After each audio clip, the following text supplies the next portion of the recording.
A lot of lively conversation down at the student showcase and the exhibition hall.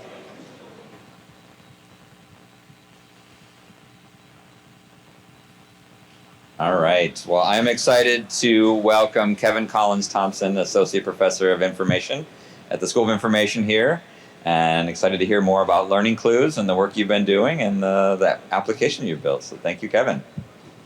Thanks so much, Jeremy. It's really nice to be here. Thank you to CAI for the invitation. A lot of friends and colleagues from CAI and other places in the room. It's good to see you all. I've had must say, on a personal note, I've had a very productive relationship with CAI for 7 years now since we launched our Coursera specialization, and we look forward to continuing excellent collaboration. Yeah, so I'm Kevin Collins Thompson. Perry Sampson couldn't be here today due to a family commitment. But I wanted to take a few minutes just to share where we are at in this essentially a 5-year journey that began 2019, 2020. LearningClues is a University of Michigan-based startup. It was started by Perry Sampson in 2019, 2020. And I joined about 3 years ago. It's been a really interesting, productive journey, and it, like many applications, we were very interested in absorbing this wave of generative AI that arrived fairly recently. So I'm going to tell you about how we have integrated generative AI into what we feel is a very compelling learning tool that incorporates, we hope, the best of large language models, but also personalized, student adapted. So I'm going to hopefully show you a live demo in a few minutes, but just a very brief overview. We've deployed LearningClues in about 10 courses this semester at the University of Michigan. This is an example of one course. It's a senior biochemistry course. Basically what LearningClues does, it has 2 parts. It's a conversational search engine for course materials. So the instructor doesn't really have to do anything if they opt in. We take care of everything else. We index all of the learning content, the video, the syllabus, and then people can interact. Students can interact with the content in very productive ways. The second part I'll tell you about is an adaptive learning part, which is in beta right now, which adds the ability for LearningClues to understand individual student progress and to help recommend recommended study paths and so forth. So this is what it looks like. I'd like to thank the folks at Jeff Ziegler and folks at ITS in Michigan for really helping us with a smooth rollout this semester. I also want to shout out to Innovation Partners, who's been really supportive of our startup journey along the way. So it's been deployed in a number of courses, also online courses. So we have the Masters of Applied Data Science degree here at Michigan. It's the largest online degree. So I'm using it in my own courses to help students connect with math, with code, with key concepts that maybe they wouldn't otherwise be able to connect or get good context for. We support a very rich multimodal view of course content. It's not just a bunch of text transcripts. We also do a lot of indexing of math and code and so forth. And then this new beta version that we're launching in the winter incorporates the ability to do practice tests, create custom study paths, and all of this is anchored in the course content. And that's an important aspect of this. It helps students engage better with all the materials that instructors have taken a lot of time and effort to find and put out there. And it also reduces the tendency of the system to hallucinate and make up things and find things that are really not relevant to the course. We put a lot of time and effort into ensuring the accuracy and the reliability of our system, and I'll talk about that. So Dr. Sampson has, as some of you might know, he's a long-time innovator in education technology, and he's done a lot of work talking with students, surveys, on what do students need, what are their study tools that would help them. And over time he's found, this is one example of a survey that he ran students in his classes and other classes of the resources that they would find most useful in helping them study for exams, in the case of undergraduate. So you can see that students have found great value in having practice exams, in using lecture recordings, looking at past assignments, and having some sort of study guide that would help them, assimilate and synthesize all of the material that had been covered in the past and was about to be assessed in the future. So at LearningClues, what we tried to do is really listen to the needs of students and address these key things that students need for their studies. So our system has put a lot of emphasis on connecting students better with lecture recordings, with a study guide, with course readings, and other course resources. It's interesting to see how students view generative AI, especially year after year. So we just recently did a survey of students in a senior biochem class, myself and some colleagues. LearningClues has been deployed in this class, and it's not deployed just as a study tool. The instructor has actually built assignments around the use of generative AI to help students understand the strengths and limitations of generative AI. So when we ask the students, okay, how do you use generative AI now in your courses? This is a small sample, but it's an interesting sort of view into what they do. So actually, I think the tasks they use generative AI for align reasonably well with the things that generative AI is okay at. So they're not asking it to make predictions and inferences. A lot of them just use it to summarize information in a way that's accessible and coherent. And a significant fraction of them used it to try to enhance their understanding of the course content. And anecdotally, so one of my other hats is I also direct the Master's of Applied Data Science program here in Michigan, and it's been interesting to see the introduction of generative AI for things like programming has really helped our online students. Some of them have told me that it basically saved them to have a tool that was, a lot of the students that come into MADS come from non-traditional backgrounds. We really try to support a broad view of data science and a broad set of career paths. And generative AI has been very useful for students as a 24-hour assistant to help them make sense of what in some cases is a fairly big step up for some people, so they use it to create pseudocode and other things for their assignments. So there are a lot of generative AI applications that are used in education or would like to be used in education. One question I get a lot is, well, why can't I just use ChatGPT in my course instead of your tool? This is a good question. So the issue that comes up a lot is there are a lot of thin wrappers around GPT-4, but there's minimal quality control. So there's very minimal quality control about what goes in and what comes out. The interaction with things like chatbots is not optimized for student learning tasks, but things that the information needs that students have or the instructors' needs and how to support students in their courses. LLMs, large language models, have no concept of individual student progress or how students learn. So they're not truly adaptive in the situations where we need adaptivity the most. And they have typically a very shallow understanding of course materials. They're not oriented towards indexing and processing materials from an educator's point of view. And they have no really representation of how those course materials connect to learning objectives. So what we tried to do, and I should say that this project came out of Perry Sampson's research and also my research lab. My research focuses on the use of AI in education. And so there's some fascinating research questions here and really opportunities to innovate scientifically as well as in a business sense. So what we've done is we've created a unique hybrid that merges together large language models, individual student learning models, and robust course-specific models. So we have a system that ingests course content.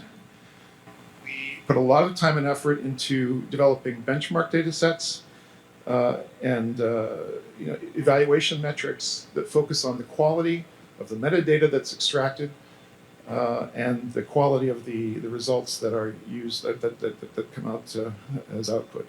And we publish on those things. You can find our papers at Learning at Scale conferences and other things. So some of the things that we do on the back end with large language models is we extract education-related metadata from things like lectures. So what are the key learning moments? What are the prerequisite concepts that are needed to understand what's being talked about in the lecture? How does the instructor define key concepts and so forth? We also do have an automatic question generator, and automatic question generation is very much like a lot of other LLM things. It's pretty easy to throw something together in 5 minutes that generates questions, but it's really hard to generate high quality questions that connect well with the course content. And so we put a lot of time into quality question generation, including understanding of what makes good distractors. We have a student adaptive model that follows students over time to understand over time how are they doing in their assessments, what is their progress like. We build a concept map of the entire course that is used for all of these things. And all of these, by the way, we have a very well engineered system where all these systems are wrapped as separate APIs, so you can actually build other applications on top of it. So the application I'm showing you today is one instance of how we can use these technologies, but there are many others. So the course-specific model, is what we're calling it, is this automated content ingestion. We generate a concept map for what's covered in the course. How do those things relate to the learning objectives?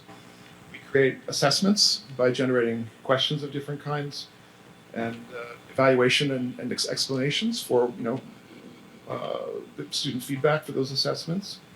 We also have a virtual teaching assistant and a study guide that connects with the assessments and uses all the metadata and the rich representation of content to figure out what's the best content to show in response to a question, or what's the best content to recommend for an upcoming test. And we take all this and have an adaptive learning module. Use that to track their progress. We can use it to adapt the questions to the students' particular strengths or weaknesses. We also have we're in the progress of making a very rich instructor dashboard where the instructor is very much involved in the deployment of this tool. Instructors have complete control over when the tool is active, what kinds of things it can access. They can even suggest questions to the students, to the whole class, things that they can explore. And the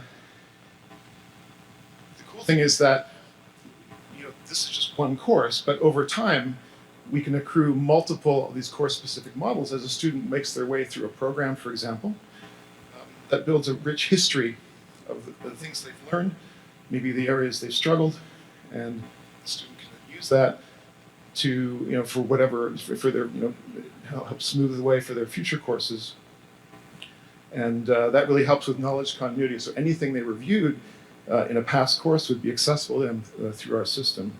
That feature's not yet deployed, but that's something that we intend to deploy by the end of the year. So this is the point where I was going to give a live demo.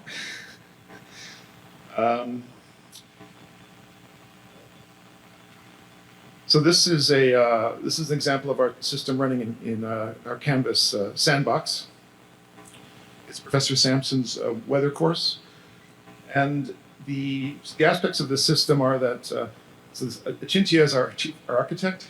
You can see that the system knows him and what he's been asking, and it can in this mode somebody can basically give a kind of a prompt to the LLM if they talk about the keywords or the things they're interested in the course and how those things can be summarized for them.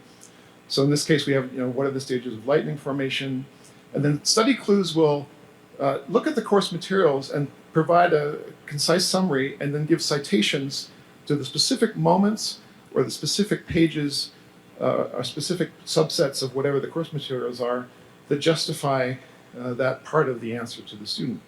And then included with that, you can see that we are, one of the citations is a lecture given by Professor Sampson on this exact question. And if I were to click here, which I'm not, but it'll take you right to that part of the lecture. Dr. Sampson explaining this. We handle things like math. We don't do math calculations, but we recognize when those things occur in content, and we can accurately format them and so forth.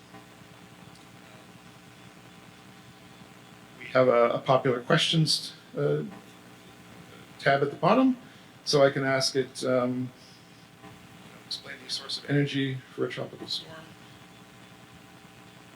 and it will take me right to the lecture where Dr. Sampson talks about that topic.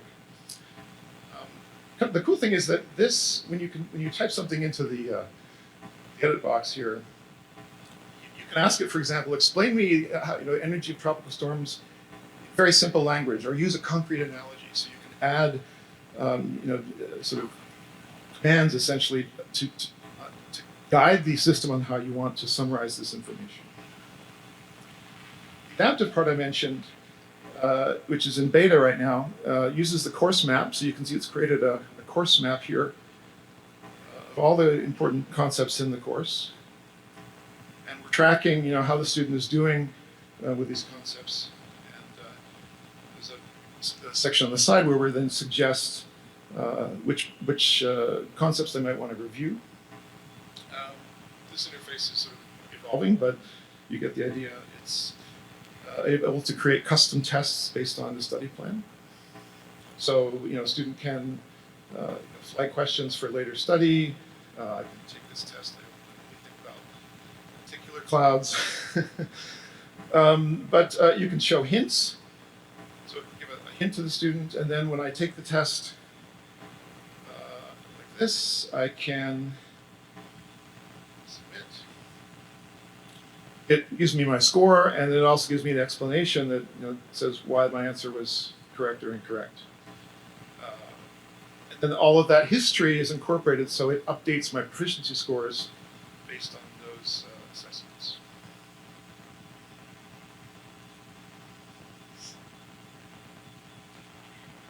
So we design LearningClues to be flexible and scalable. We have support for a broad array of video input. Everything from lecture capture. We worked a long time with Kane, for example, Kaltura, Panopto, YouTube, and Zoom. We also work very hard to process a very wide array of content types, everything from the syllabus. Who doesn't want students to get better access to the syllabus and actually have it explain things? Lectures, reading slides. We support Microsoft Office documents and web pages, and coming soon we're going to be code repositories and other things. Designed to scale efficiently, so our backend architecture can support very large residential and online classes. We have an LTI plugin, as you saw in Canvas, for easy integration. And then, as I mentioned, we also have a lot of our services wrapped as APIs. So if you want to develop your own application but use our APIs, we're more than happy to support that. So APIs are things like video analysis, providing a course map to help do curriculum mapping, adaptive learning, and so on. So just to wrap up, we feel our efforts are resulting in something that's unique in a number of ways. We make our system extremely easy for instructors to adapt by automating all the indexing and selection of the educational content that they created. We provide very deep understanding of content with educationally relevant metadata. We create course-specific models that connect the content to learning objectives. We have student-centered models that understand student progress and student goals, and can provide study guides accordingly, which is a key to personalized systems. And as I mentioned, we have this modular API platform that's easily extensible. So if you want to try LearningClues for your Michigan course or any other educational scenario, you can go to this link, and there's a form where you can simply book some one-on-one time with either myself and Dr. Sampson. Of course, you can contact me directly. I'd be more than happy to answer questions you have. And if you have questions now, I'm happy to take those too. So thank you very much. Thank you, Kevin.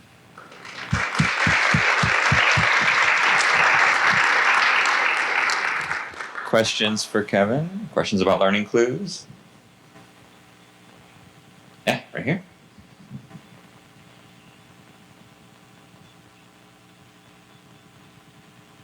So is this a tie-in that's available now that we can just tie into our already built canvas? Yes. Great. Well, I should say that, so we have a, sorry? It's available now. We've been engaging with ITS to roll it out in the fall. It was a limited deployment in the fall because it was the first deployment, but we're ready to expand that greatly in the winter. Hey there, over here. I have a question. I'm not in school right now, but I know last semester we had My Learning Analytics. Is this like the same thing through Canvas, or where you could see your class and it did capture some data? Right. So I didn't show this because it's not deployed yet. We have an instructor dashboard, which allows you, the instructor, full control over how the system is deployed. It also will give analytics, exactly as you suggested, on what are the popular concepts students are asking about. Our goal is to make this tool so that instructors at any given day and say, okay, what are students struggling with this week? How can I maybe get early warning about what's happening and adapt accordingly? So that is coming. Thanks, Kevin. Question about the handoff to an instructor, because you're kind of saying like, yeah, it's ready to roll. What would the instructor's needs be? So, for example, when I see those practice questions, I'm thinking you want the instructor to give that a thumbs up before that's live in front of students. So that seems like one example where the instructor might be doing things that they're not accustomed to doing. Are there other examples like that you would come to mind? Thanks for that question. So the instructor dashboard will have instructors will review any question that could be suggested to the student. They can add their own questions. They can even provide their own course map if they already have a map of concepts that they think is what they want the students to structure their learning with. They can use that. We'll have an inventory of the items that have been indexed in the course. People can see, oh, okay, I didn't want them to index these old assignments or whatever. That's perfectly within the scope of what we'll be able to do. So we're going to expose all of the important parameters that an instructor would need to control when and where our system is engaging with the course.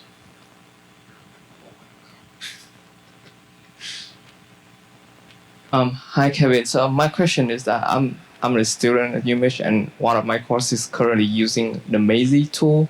So I'm just curious, what's the difference between this tool and Maisie? I also learned that like there's similar software out there, such as like the Google Notebook LM is doing similar things. So I'm just curious, how are you gonna keep up with the development to have this tool like stand out from other existing tools? Yeah, thanks for that question.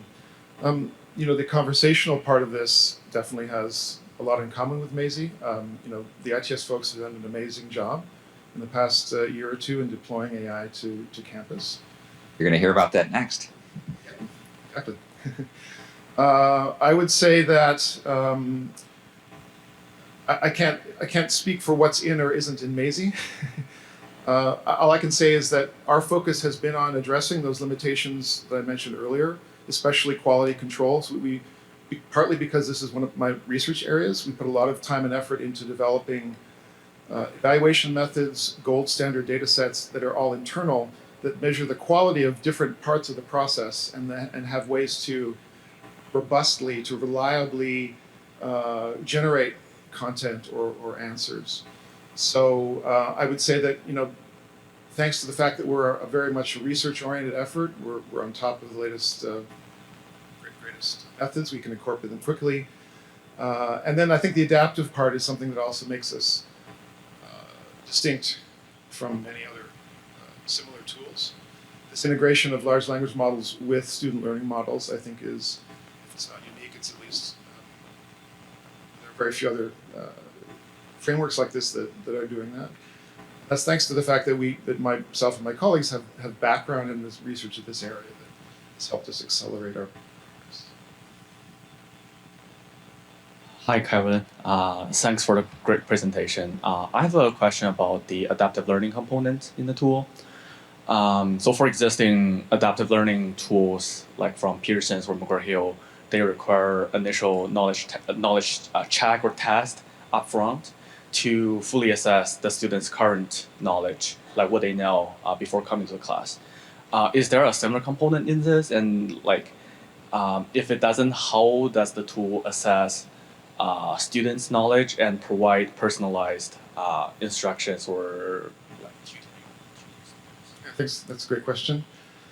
We're looking at both implicit and explicit ways to see what's happening in a class in terms of implicit and explicit signals. So explicit signal would be, giving the entire class just a. I do this in my residential courses. I give the class a quiz and say who knows what logistic regression is and so forth. So that kind of thing would be very easy to pretty much automatically incorporate. And then we're looking internally at ways to measure learning implicitly. So where a student just takes a test necessarily, but where there are other signals about the fact that they're struggling with a coding assignment, for example. That's actually an active area of research.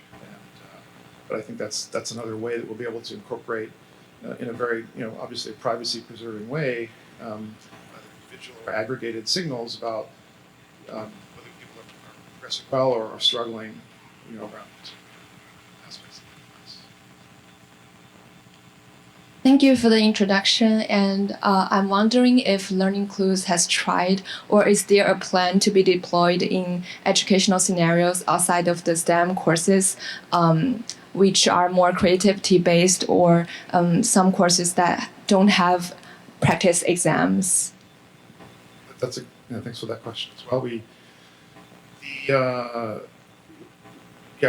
We're currently deployed on campus in an amazing variety of courses, everything from dentistry to public health to material science. But you're right, most of them are STEM currently. We have been more focused on that. I actually think there are opportunities for things like corporate training.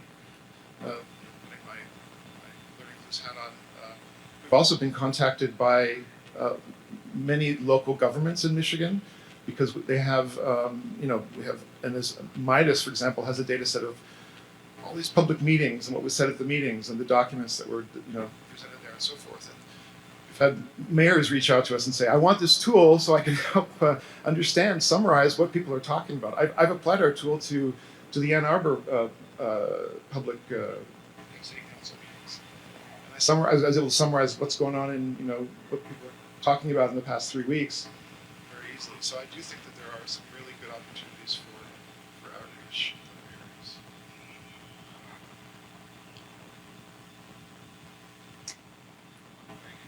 Hi, Kevin. Just real quick. So once LearningClues blows up and scales, right? Where's the compute right now in terms of cost, who's paying for it, and how's that all being taken care of? So we have